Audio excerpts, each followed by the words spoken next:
And good evening. Welcome to the premiere of Friday Game Night as this football season is underway. The goal, of course, play the weekend before Christmas. Our first stop is our KXAN.com Game of the Week. Our viewers voted on this one. Layla Rahimi at Pflugerville and Bowie. Layla, last year a district rivalry. Now they're teaming it up in non-district. Hi, that's right, Roger. Last year, these two teams met in November as members of District 25-5A.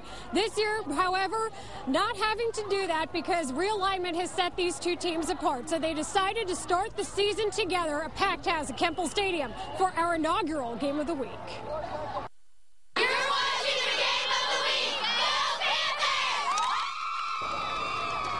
And the Pflugerville cheerleaders kick it off in style. The Panther defense ready to go tonight. Starting first quarter, Bowie driving, but Braylon Sorrells fumbles. Scody Robertson would recover for the Panthers, and Pflugerville would capitalize on the ensuing drive. Stormwoods runs down the left side, 34 yards for number 34 to the house, 7-0 Pflugerville.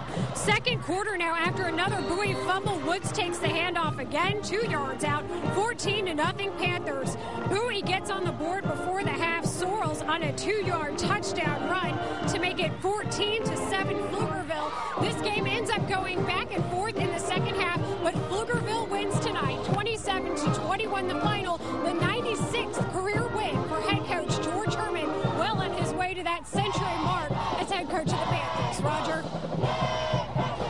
All right, thanks a lot, Layla. We will now move our attention to Pflugerville's old district and Bowie's district. That includes Austin High. They got off to a very promising 5-1 start last year, lose the last 4 games, missed the playoffs for the first time in 4 years. Austin High opening up tonight up in Waco against Waco High, and it starts out well enough for the Maroons.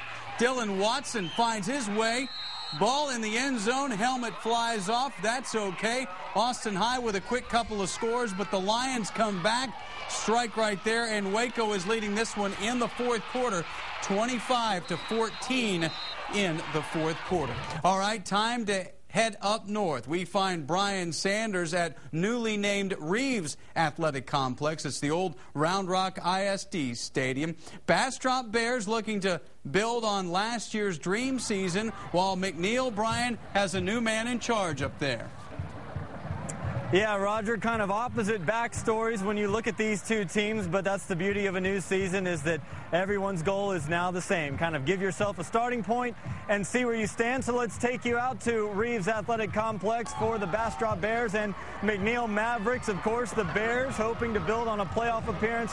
McNeil trying to rebuild completely under new coach Lee Penland, but the Bears put it in the hands of Josiah Monroe, their quarterback, going up top to Chris Silva for the early strike. It looked as if Bastrop would pick up where they left off, and then Monroe again to Adam Mack. The Bears open up with a 13-0 lead, but the Mavericks regroup at halftime, rattle off 22 unanswered, and hang on for the win. Their first under Lee Penland, 22-20, the final score as Bastrop suffers an early loss. Okay, over in Leander, the Lions diving in the deep end, inviting DeSoto to town. The Eagles, coached by former LBJ coach Claude Mathis, two playoff heavyweights going head-to-head. The Lions a little sloppy, muff the opening kickoff, and the Eagles turn it into 6. Ryan Polite to David Porter for the early 7-0 score, but the Lions kept responding.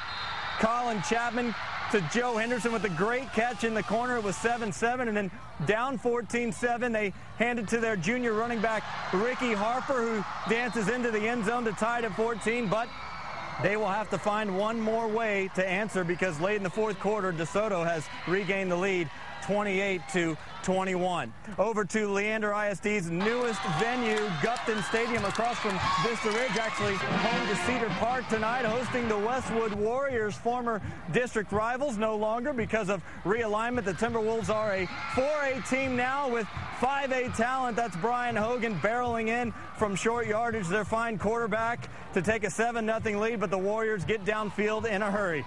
Ben Johnson over the middle to Mitchell Gibson. He makes a few cuts and finds his way to the corner to tie it up, but Unfortunately for Westwood, that was their only score, and Cedar Park kept their foot on the gas. They wind up with a Game 1 win, 31-7 over Westwood. So the season is officially underway up north, but no matter win or lose, all of these teams will go back and kind of look at film and correct some of their mistakes as they continually try to improve heading into district play. Roger.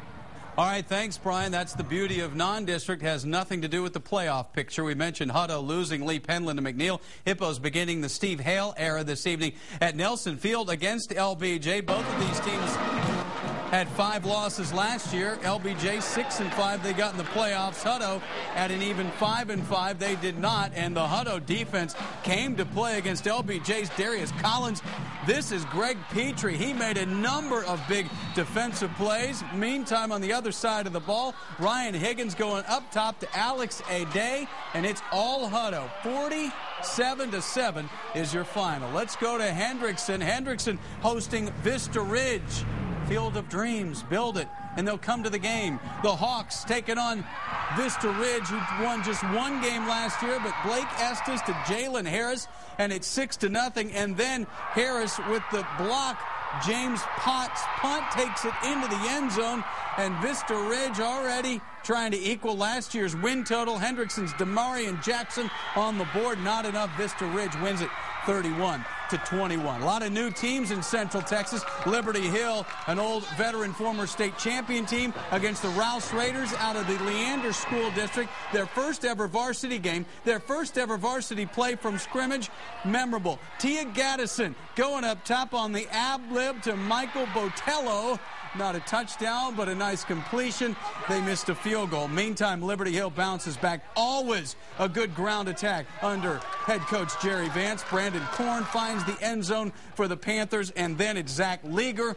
And this has turned into a ball game, but Liberty Hill leads at 27-14 in the 4th. We go down the street to House Park, Travis and Elgin. Travis down 14-0. 28 seconds to go in the half. Jonathan Sterling to Adam Solis for the touchdown, and the Rebels take the momentum into the half, and then they grab the momentum in the second half. DeMarcus Hillsman picks up the ball at the 5 on the kickoff, and then he makes some moves and then turns on the Jets. He goes 95.